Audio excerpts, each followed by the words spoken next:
le clip d'Alphaville, Forever Young. Ça vous dit quelque chose?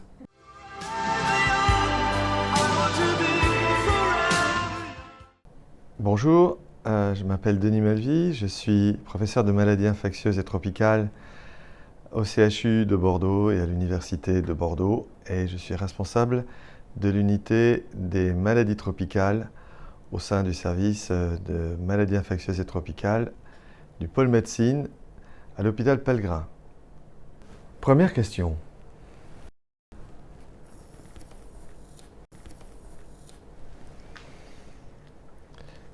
Qu'est-ce que le virus du Nil occidental ou virus West Nile?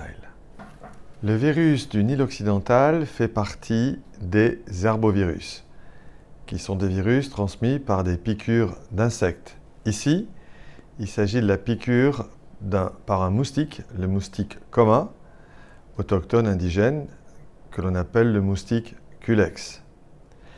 Il est présent dans nos territoires et en France depuis plusieurs décennies. Le virus du Nil occidental est un virus d'origine tropicale. Il s'est installé néanmoins dans les régions européennes, en particulier l'Europe du Sud, l'Europe des Balkans, ainsi que tout le bassin méditerranéen, il y a une bonne dizaine d'années de cela. Deuxième question. Comment attrape-t-on le virus du Nil occidental? Nous y avons en partie répondu.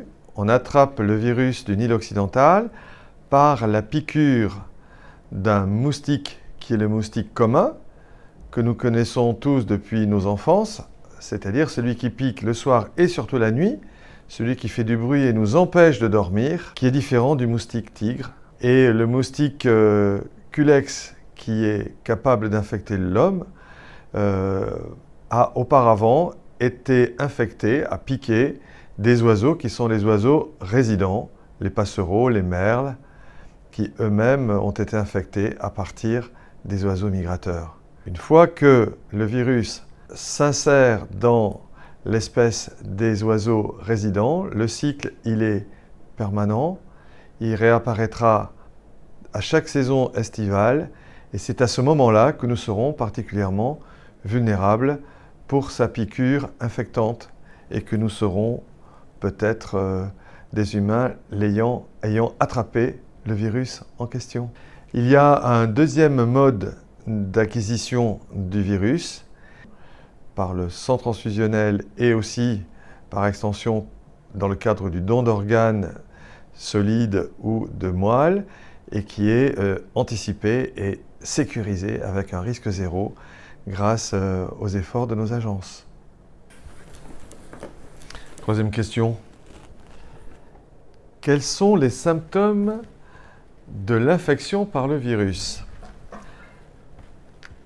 Chez l'homme, nous allons rester chez l'homme, dans près de 90% des cas, l'infection est inapparente. Donc, elle est dite asymptomatique. À côté de cela, dans 10% des cas, le virus va exprimer une maladie qui, la plupart du temps, est bénigne et qui ressemble à la maladie commune à l'ensemble des arbovirus, la dengue, le Zika, le chikungunya, c'est-à-dire une fièvre d'allure grippale, empêchante, fatigante, associée à des douleurs articulaires et musculaire, et complétée par une éruption cutanée, qui en règle générale est une éruption qui concerne le tronc et va s'étendre au niveau des 4 membres. Dans 1% des cas, lorsqu'on est doté d'un terrain fragile, d'une immunodépression, la situation la plus fréquente est celle des greffés qui reçoivent un traitement immunosuppresseurs ou certaines biothérapies, des médicaments immunosuppresseurs pour traiter une maladie auto-immune ou auto-inflammatoire, on va devenir à risque de développer non seulement une maladie symptomatique, mais une maladie symptomatique nécessitant l'hospitalisation avec un risque de complications et de sévérité. Cette sévérité, elle concerne le système nerveux central. Donc dans cette population, il faut craindre, en cas d'infection par le virus du Nil occidental, une encéphalite qui nécessitera une prise en charge hospitalière et parfois en réanimation.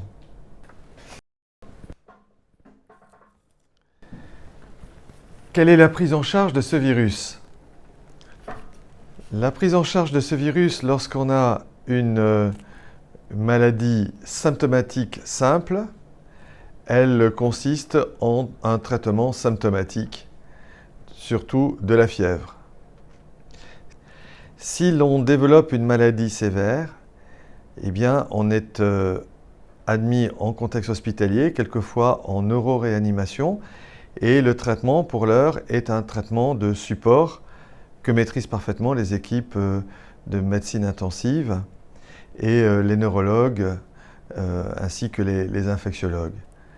Il n'existe pas à ce jour de traitement spécifique non empirique, c'est-à-dire ayant fait la preuve de son efficacité.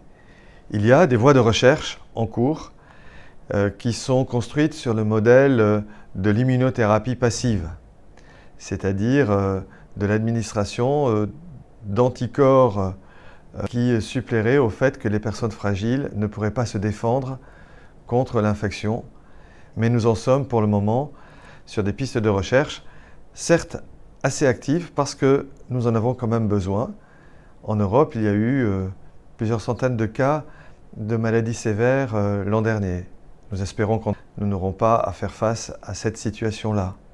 Et nous ne disposons pas non plus de vaccins spécifiques pour l'homme. Il y en a un pour le cheval, mais pas pour l'homme.